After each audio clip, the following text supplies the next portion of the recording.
जय हो भोजपुरिया समाज के सन्मानी रउआ लोग। तो दोस्तों आप सभी के बीच में कल आ रहा है रितेश पांडे का पहला देवी गीत नवरात्रि सॉन्ग, जिस गाने का बोल साथे घूमल पंडाल दिन भर देर कैले ला भरवा। तो दोस्तों बहुत ही प्यारा गाना आप सभी के बीच में रितेश पांडे का कल सुबह रिद्धि म्यूजिक वर्ल्ड चैनल के माध्यम से रिलीज होने जा रहा है। तो दोस्तों सुबह ये गाना आप सभी के बीच में रिलीज होगा। दोस्तों दोस्तों इस गाने को 5:30 पे 17 सितंबर को यानी कि कल सुबह रिलीज होने जा रहा है। तो जितना भी रितेश पांडे के फैन वाले आपसे से ही नहीं हो रहा बाटे कि इस गाने को ज़्यादा से ज़्यादा सुनिए और प्यार और आशीर्वाद दी।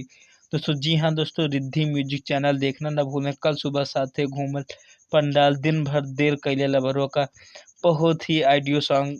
तो दोस्तों गाने को ज़्यादा से ज़्यादा प्यार और आशीर्वाद में। गाने को गाया रितेश पांडे ने और प्रियंका सिंह ने। तो दोस्तों बहुत प्यार और आशीर्वाद। दोस्तों जितने भी रितेश पांडे के फैन बाड़े भोजपुरी म्यूजिक चैनल को सब्सक्राइब करिए, काहे कि रितेश पांडे जुड़ी हर खबर सबसे पहले आपको भोजपुरी म्यूजिक चैनल पे मिलेगी। फटाफट से